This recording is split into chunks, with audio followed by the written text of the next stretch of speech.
그러니까 이제 무슨 얘기냐면 고금리에 인플레이션이 고착화되는 이상한 상황이 되는 거죠. 위험 자산에 대한 회피는 좀 일어날 거예요. 그리고 이제 이렇게 플랫하게 가다가 가끔 속일 때 있어요. 살짝 들어요. 그럴 때는 제가 항상 말씀드리죠. 이 두 가지는 꼭 체크를 하셔야 되는 거 아닌가 싶어요. 네.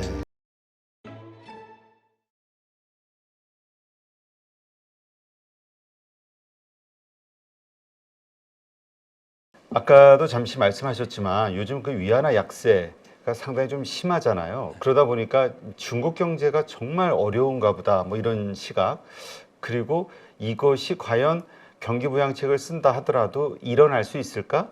이미 꺾인 시장 살릴 수 있을까? 이런 회의론도 슬슬 나오는 것 같아요. 네, 근데 이제 거꾸로 생각하면 미국 입장에서도 그 중국이 계속해서 침체를 하면 미국에도 별로 좋을 게 없어요. 그러니까 미국이 또 그동안에 중국이랑 맞서면서 해보니까 어차피 세계의 공장은 중국인데 그건 또 뭐 미국이 뺏어서 할 만한 일도 아니고 그러니까 그거는 중국이 계속 해줬으면 좋겠다는 거죠. 그래서 이제 뭐 블링컨 장관도 갔다 오고 야 뭐 그럴 필요 없다.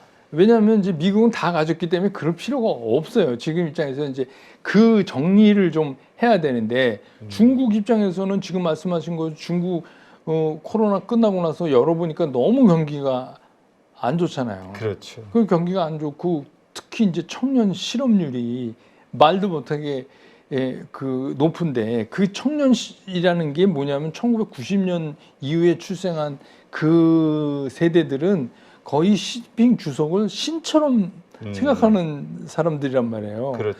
근데 거기가 계속해서 실업률이 높아지면 이거 뭐 문제 생기죠. 중국 정치적으로 이거는. 그러니까 뭔가 여기 이제 돌파구를 찾아야 돼요. 근데 그 돌파구는 사실 미국하고 화해까지는 안 가더라도 화해가 되겠어요. 근데 안 가더라도 좀 그 앞단에서 뭔가 경제적으로 뭔가 숨통을 좀 풀어야 되니까 그렇게 되는 것 같고 그러니까 이제 또 바로 자넷 옐렌 장관도 또 이제 방문하고 뭐 이렇게 해서 이제 결국 뭐 물꼬를 튼 거잖아요. 그렇다고 그렇죠. 뭐 중국, 미국이 뭐 중국, 러시아처럼 뭐 이제 우리 그런 거 없어 뭐 그렇게는 안 되고 그러니까 적정한 맞서기를 하면서도 경제적인 어떤 거를 이제 풀어주려고 그러는 건데 어제 입장에서 보면 중국 제가 보니까 7.24 위안이에요. 그러면 근데 사실 이게 얼핏 보면 우리한테 중국이 살아남으면 좋겠다라는 생각도 들 수 있지만 또 한 가지 문제가 뭐냐면 그러면 외국 투자자들 입장에서 7.24에 들어가서 7m만 떨어지면 이거 괜찮네.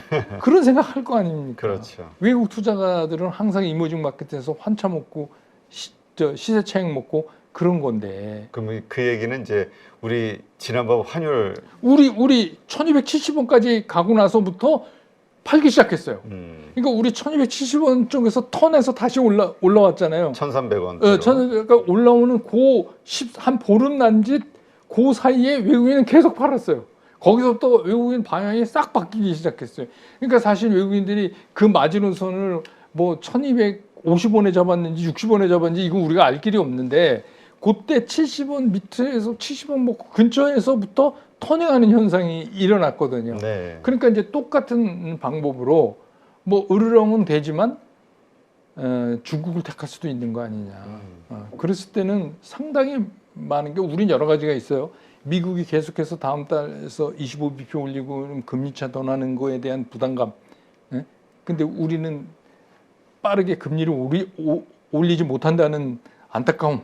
그것도 있는 데다가 그러면 우리나라에 투자하고 있는 돈들이 나갈지도 모른다는 불안감도 또 생기잖아요. 그렇죠. 거기에다가 중국이 만만해 보이는 거예요. 이제 싸울 만큼 싸웠네. 이제 전쟁만 안 했지 거기까지 갔네. 그랬다가 얘네들이 뭔가 둘이 뭘 풀어서 그래 뭐 이렇게 서로 주고받고 뭐 이렇게 하면 그러니까 중국도 뭘 하려면 뭐 미국에서 반도체도 사와야 되고 뭐 하고 있는데 그걸 꽉꽉 막아 놓는다는 얘기는 뭐냐면 지난번 만났는데 이제 팔을 꺾는 거 아니에요.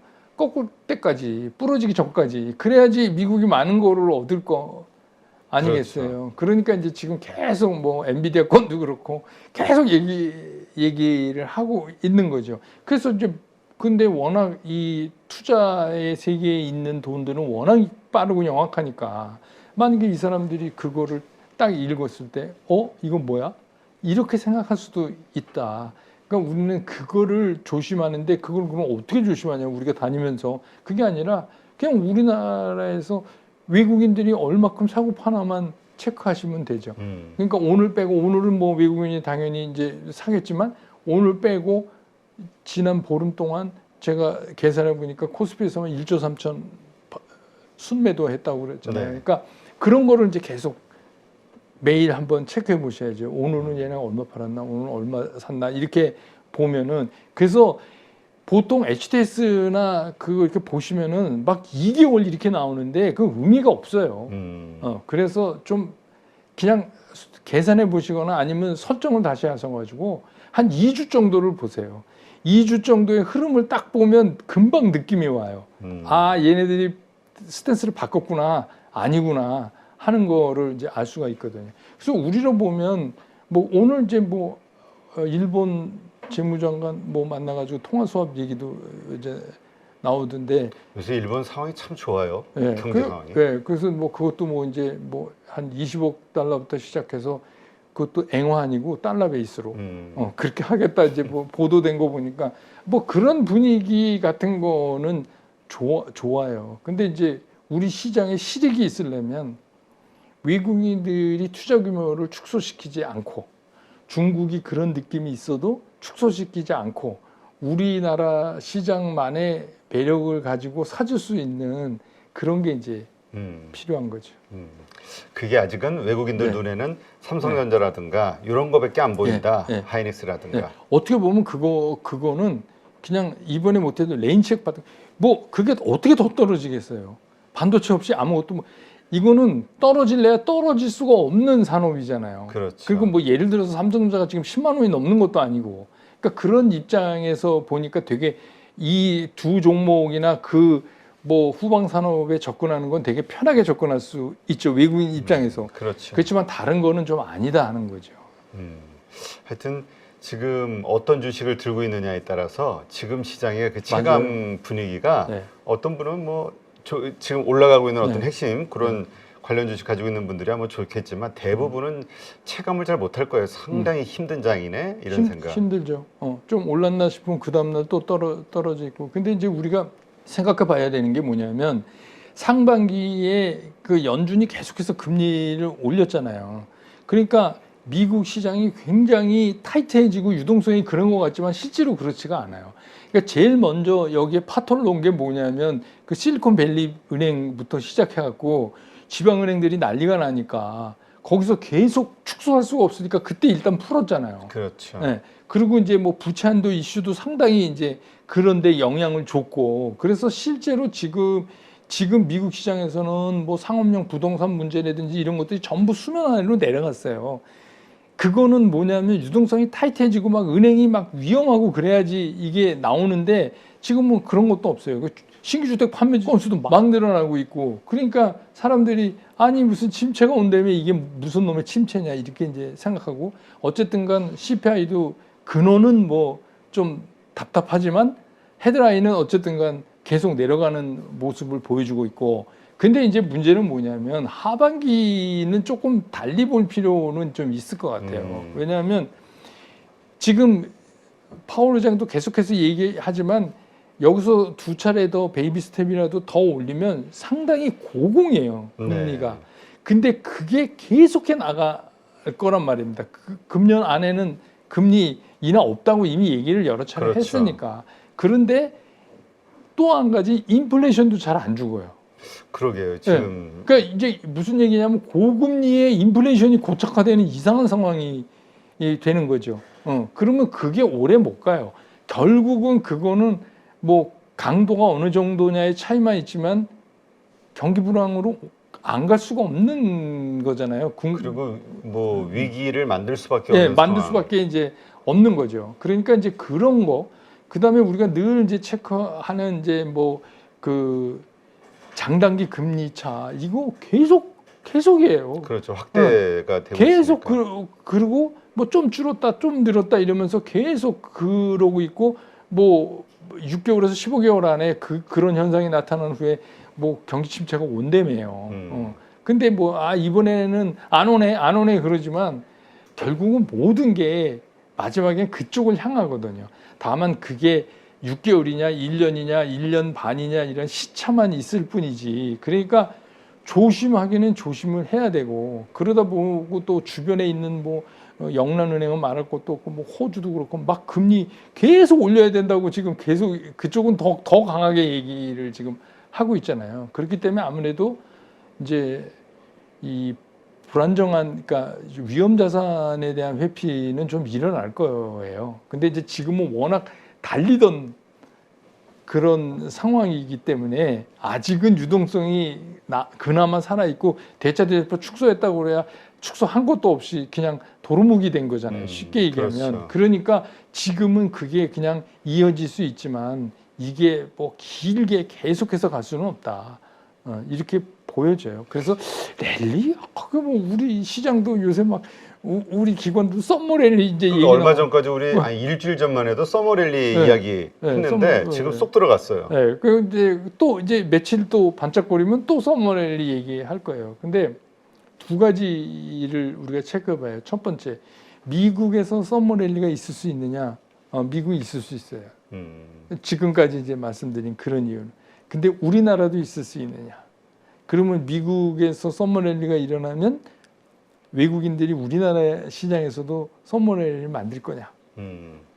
저는 이제 랠리라고 이름 붙이기는 좀 그런 것 같고, 그래서 제가 이제 왜 우리 잘 아는 인디안 썸머, 그러니까 막 가을 돼서 막 추워갖고 긴팔 입다가 왜 갑자기 그 북미에서 갑자기 더워지는 거 있잖아요, 여름처럼. 그래갖고 다시 반팔, 그게 되게 9월 말에 학기 초에 이제 나타나거든요. 그렇죠. 그래서 인디안 썸머, 급수부에는 인디안 썸머다 그러는데 그런 현상은 나타날 수 있죠. 근데 이제 그런 현상이 나타난다는 얘기는 무슨 얘기냐면 전체 시장이 아니라 일부 국한된 데서 그런 게 나타날 가능성이 굉장히 짙다.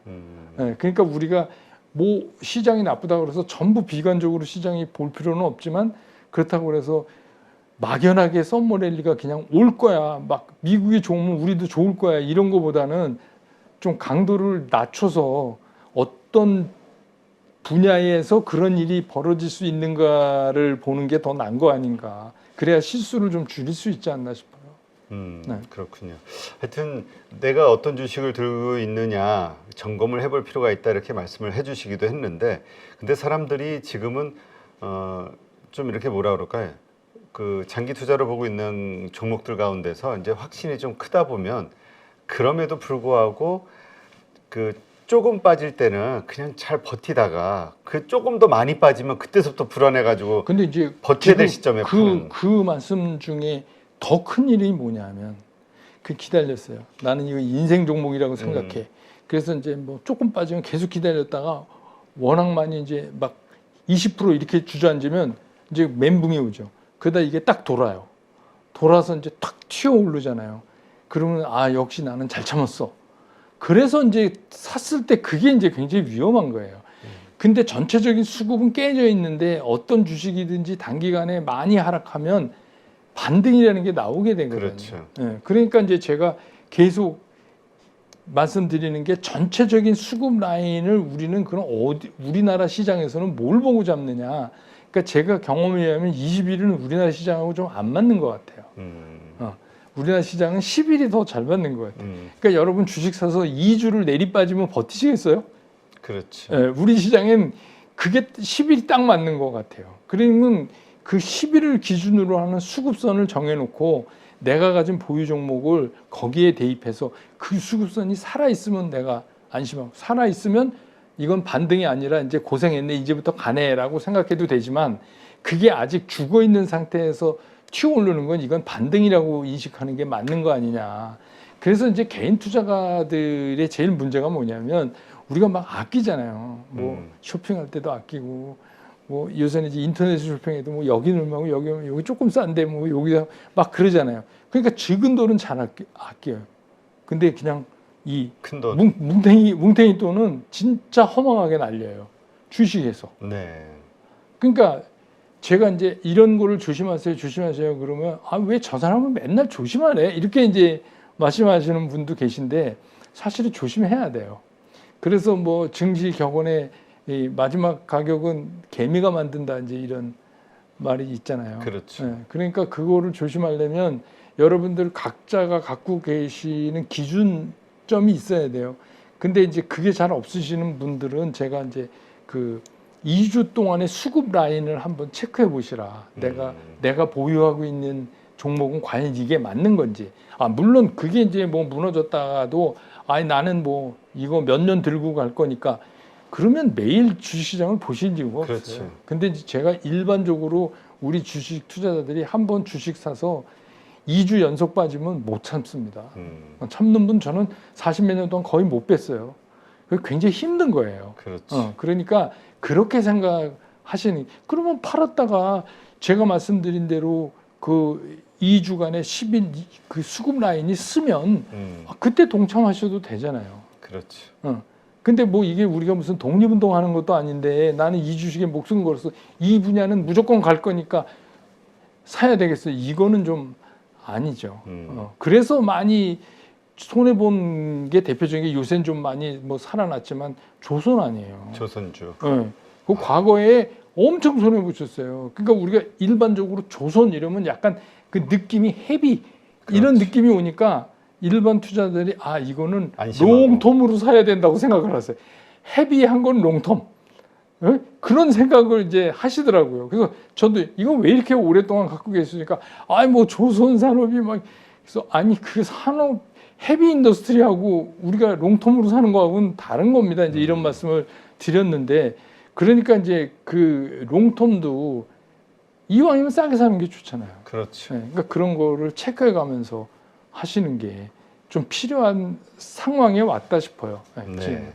지금 그렇다면 말씀하신 대로 내가 들고 있는 주식 포트폴리오에서 좀 빼야 된다. 이런 종목은 11선이 망가진 그렇죠. 종목들. 그거를 이제 저는 다른 말로 수급이 꼬인 종목. 이거는 막 유튜브 보면 막 이분 저분 나와서 이 산업은 무조건 갑니다. 막 이래요. 그런데 종목을 보면 꼬여 있어 수급이. 근데 암만 그런 게 좋아도 수급이 당장 꼬이면 살아날 수가 없어요. 수급이 꼬였다는 얘기는 무슨 얘기냐면 그래서 들어 올라가면 바로 매물이 나와요. 여태 수급이 꼬여 있었기 때문에. 그건 뭐냐면 10일 이동 평균선이 슬로프가 밑을 보는 거예요. 이 밑을 보고서는 살아나는 종목, 뭐 아마 어떤 부분 찾으면 찾아갖고 한번 와보세요. 저는 40년 좀 본 적이 없어요. 그러니까 그게 죽는다는 얘기는 뭐냐면 단기적으로 좀 힘들다. 이 주식이. 그러니까 그런 것들은 아예 버리라는 얘기가 아니라 잠시 빠져나왔다가 그게 터닝할 때 재공략하는 게 터닝하는 걸 어떻게 알아요? 간단해요. 11 2평 슬로프가 쓰는지 안 쓰는지만 보면 돼요. 그러니까 끝이 위로 살아있느냐 아래로 꺾여져 있느냐 그렇죠. 요거를 보자. 예. 그리고 이제 이렇게 플랫하게 가다가 가끔 속일 때 있어요. 살짝 들어요. 그럴 때는 제가 항상 말씀드리죠. 지금 일본 가격이 바로 요 직전에 고점을 뚫는가를 확인하세요. 뚫고 나서 들어가셔도 되니까. 못 뚫고 싹 들으면 이건 페이크일 확률이 굉장히 높다. 그러니까 왜 그러냐면 이거는 기술적 분석이라는 게 그동안 오랜 동안 모든 자료를 압축해서 만든 거 아니에요. 그렇죠. 네, 그러니까 이게 뭐 느낌대로 하는 게 아니라 무슨 기준선을 하나를 정하자는 거죠. 내 투자에 내가 종목 관리하는 데에 나의 기준선은 뭔가? 나는 10일 동안의 수급 라인이 내 투자의 기준선이다. 뭐 20일이 좋으면 20일 하시는. 근데 제가 이제 그동안 제가 경험으로는 10일이 제일 우리 시장에 잘 맞아서 이제 이 말씀을 드리는 거니까 그 기준을 갖고 매매하는 거하고 아는 거하고 상당히 다른 게 뭐냐면요. 그 기준이 살아 있잖아요. 그럼 어떤 현상이 일어나냐면 막 이격이 있어 팍팍 올라가는 주식이 있잖아요. 네. 그 뭐 몇몇 주식이 저한테도 뭐 댓글로 있어. 이거 이제 무서워서 그만 팔아야 되네. 이익이죠. 그래서 제가 아니 수급 라인이 살아 있는데 왜 파세요? 기다리세요. 그러면서 4배 가는 것도 있잖아요. 그렇죠. 그러니까 그 얘기는 무슨 얘기냐면 그 종목이 뭐 아 이건 작전 세력이 끌어올리는 거야 아니야 그런 거를 일반 투자가가 막 얘기하실 필요가 없어요. 작전 세력이 끌어올리든 어떻게 됐든 수급이 좋으면 일단 올라가잖아요. 그거는 우리가 뭘로 되느냐? 11, 2평. 근데 작전 세력이 빠져나가기 시작하면요. 기가 막히게 11이 누워요. 왜냐하면 작전 세력도 거기서 물량을 줄이는데 어디 딴 데 가서 팔 수가 없어요. 출고해갖고 뭐 오버 더 카운터로 할 수도 없죠. 장에서 할 수도 없잖아요. 그렇죠. 결국 거기서 다 들키게 돼요. 그러니까 일반 투자가가 잘 체크할 수 있는 거는 그거다. 그러면 마음이 되게 편해요. 그렇게 해서 조금 하루 이틀 이렇게 조정을 받아도 수급 라인이 살아있으면 아 이거는 편해지잖아요. 이거 어떡하지 막 이렇게 당황하게 안 되고 그게 이제 결국은 자기하고 싸움인데 주식 투자도 그 시장을 내 쪽으로 끌고 오는 게 굉장히 중요한데 이제 개인 투자가들은 그런 거가 익숙지 않으시니까 굉장히 힘들어 하시는데 제 경험으로는 기준선을 하나 정하시면 되게 그다음부터 좀 편해지시지 않을까 싶어요. 네. 그러니까 어떤 섹터라든가 뭐 산업을 보면서 그 혹은 테마 이런 어떤 형태가 아니라 예. 그냥 수급 네, 네. 요 하나만 보자. 예, 우선 그러니까 거기서 뭐냐면 섹터가 아닌데 올라갈 리가 없어요.